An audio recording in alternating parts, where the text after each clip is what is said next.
Atau kalau dalam istilah Sunda, kehandap teu akaran, kaluhur teu sirungan. Kita tidak punya kebanggaan dengan budaya sendiri, kita justru bangga dengan budaya-budaya milik bangsa-bangsa lain.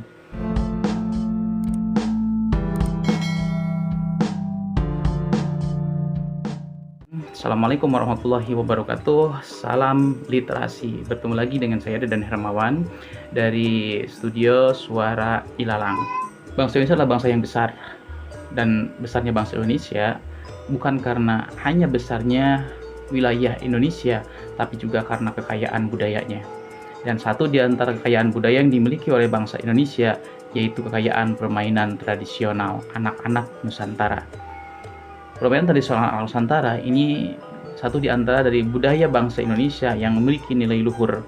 Bahkan jika kita telusuri sejarahnya, permainan tradisional yang ada di negeri kita itu bukan hanya sekedar permainan, tapi merupakan sebuah peninggalan nenek moyang kita yang memiliki nilai-nilai filosofis yang sangat tinggi, memiliki makna yang sangat dalam. Orang tua kita dulu menciptakan berbagai macam permainan tradisional itu dengan sungguh-sungguh, bukan main-main. Walaupun namanya permainan tradisional, tapi proses membuatnya itu adalah sungguh-sungguh. Sehingga mereka tidak hanya membuat permainan itu, tapi juga mereka memikirkan tentang apa makna, apa manfaat, apa nilai-nilai filosofis yang terdapat, yang dititipkan dari permainan yang dibuat tersebut. Bahkan zaman dulu itu ada sebutan hempul ya. Hempul itu panggilan atau sebutan untuk orang yang memang ahli membuat permainan tradisional. Dia pun orang yang paham tentang apa itu permainan tradisional yang dibuatnya. Kemudian dia sangat mengerti tentang makna dan nilai-nilai filosofisnya. Jadi permainan tradisional milik bangsa kita ini bukan sekedar permainan untuk menjadi alat main anak-anak saja, tapi itu memiliki nilai-nilai dan pesan-pesan yang sangat mendalam. Nah, di antara manfaat permainan tradisional yang ada di negeri kita itu sangat luar biasa sekali ya, karena sampai hari semua permainan tradisional yang dimiliki oleh bangsa kita itu dari Sabang sampai Merauke yang jumlahnya juga luar biasa banyaknya, itu nyaris semuanya melatih kreativitas, melatih psikomotor anak, melatih pedagogiknya, melatih psikologinya. Banyak sekali unsur-unsur kepribadian anak yang dilatih dengan permainan-permainan tradisional.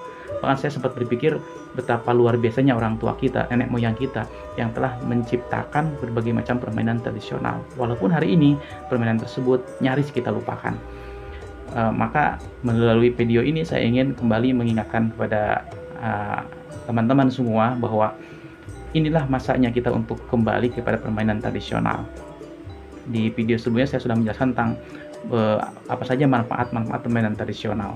Nah, permainan tradisional yang dimiliki oleh bangsa kita pun tergolong ke dalam jenis permainan yang sangat lengkap. Mulai dari ada permainan tradisional yang diiringi dengan musik. Kalau di Sunda ada yang namanya cingciripit, oray-orayan. Itu kan ketika dimainkannya itu harus diiringi oleh musik. Kemudian juga ada yang permainan itu dimainkan menggunakan alat. Contohnya ada gatrik ya, kemudian ada panggal, ada ketepel dan sebagainya.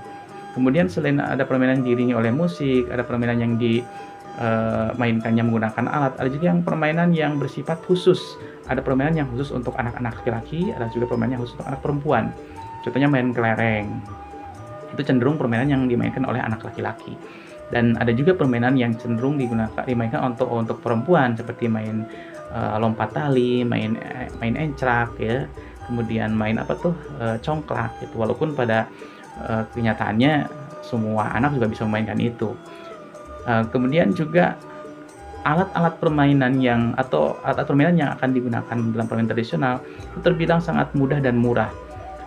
Di negeri kita ini anak-anak kita nyaris sebetulnya tidak pernah kekurangan mainan. Saya masih ingat ketika saya masih kecil, main ke sawah saja atau main ke kebun, di sana tersedia banyak sekali mainan. Karena dari daun singkong, dari daun kelapa, dari daun ilalang, itu bisa kita jadikan menjadi mainan. Nanti saya akan mencoba mengenalkan tentang bagaimana cara membuat wayang golek menggunakan daun singkong. Nah, jadi kita sangat kaya sekali. Permainan tradisional yang kita miliki itu sangat kaya sekali dan sangat mudah didapatkannya. Nah, saudara-saudara sekalian, dari semua kekayaan permainan tradisional yang dimiliki oleh bangsa kita yang harusnya itu menjadi mainan anak-anak kita sampai hari ini. Sayangnya hari ini semuanya nyaris terkalahkan oleh permainan modern. Hari ini anak-anak kita dari bangun tidur sampai dia mau tidur lagi lebih cenderung hari-harinya, waktunya dihabiskan bersama dengan permainan modern yang berada dalam benda ini. Bahkan orang tua pun sama, para orang tua hari ini, mereka cenderung lebih mudah memberikan permainan-permainan modern yang berbasis IT ketimbang permainan-permainan tradisional yang jika kita bandingkan nilai-nilai positifnya jauh lebih banyak manfaatnya dibanding dengan permainan yang sekarang ada. Nah, sekarang ada pertanyaan, kenapa permainan tradisional hari ini nyaris tidak dikenal oleh anak-anak kita? Nyaris tidak diketahui, bahkan mungkin ketika ditunjukkan kepada anak-anak kita, mereka cenderung bingung, apa ini namanya? Bagaimana cara memainkannya? Itu ada dua hal.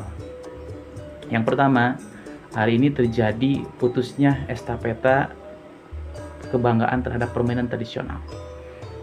Tidak ada lagi yang meneruskan, tidak ada lagi yang melanjutkan kehadiran permainan-permainan tradisional di rumah-rumah kita. Mari kita jujur, kita lihat dari sekian banyak tetangga kita, rumah kita sendiri, ada berapa permainan tradisional yang ada di rumah kita. Di rumah kita sudah tidak ada egrang, kita sudah tidak menyediakan ketepel, kita sudah tidak ada congklakan, tidak ada encrakan, walaupun mungkin ada beberapa permainan yang masih ada di tengah-tengah kehidupan anak-anak kita, tapi itu sangat terbatas dan sangat minim sekali. Itu yang pertama. Jadi intinya kenapa hari ini anak-anak kita tidak kenal dengan permainan tradisional, karena kita sendirilah sebagai orang dewasanya yang tidak pernah mengenalkan mereka dengan permainan tradisional. Karena ternyata setelah saya amati, anak-anak zaman sekarang itu sebetulnya bukan tidak suka, bukan benci dengan permainan tradisional. Karena ketika dihadirkan di dalam kehidupan mereka, ketika dibawa ke depan mereka, dihadirkan di hadapan mereka, mereka suka memainkannya. Bahkan mereka pun masih bisa merasakan keseruannya, keasikannya bermain permainan tradisional. Jadi, satu di antara tugas kita hari ini adalah bagaimana mengenalkan kembali kepada anak-anak kita tentang permainan tradisional. Kemudian yang kedua, penyebabnya itu ya adalah, mari kita jujur, bahwa hari ini kita masih termasuk bangsa yang miskin rasa bangga terhadap budaya kita sendiri. Dan kita cenderung mudah menerima berbagai macam budaya asing yang masuk ke dalam negeri kita, atau masuk ke dalam rumah-rumah kita. Atau kalau dalam istilah Sunda, kehandap teu akaran, kaluhur teu sirungan. Kita belum mampu membanggakan budaya milik kita sendiri, yang seharusnya budaya kita itulah yang harus bisa mampu masuk ke negara lain. Tapi yang ada sebaliknya, kita tidak punya kebanggaan dengan budaya sendiri, kita justru bangga dengan budaya-budaya milik bangsa-bangsa lain. Mudah-mudahan video ini memberikan inspirasi untuk kembali mengembalikan kehadiran permainan tradisional di tengah-tengah kehidupan kita, di tengah-tengah anak-anak kita, di dalam rumah kita. Satu tujuannya, selain kita membanggakan budaya kita, kita berusaha untuk menanamkan nilai-nilai positif, pendidikan karakter yang tinggi yang termuat dalam permainan tradisional. Mudah-mudahan ini adalah bagian dari cara kita bersama untuk mengembalikan kejayaan bangsa kita yang harus mampu berdiri di atas budaya kita sendiri. Salam literasi. Assalamualaikum warahmatullahi wabarakatuh.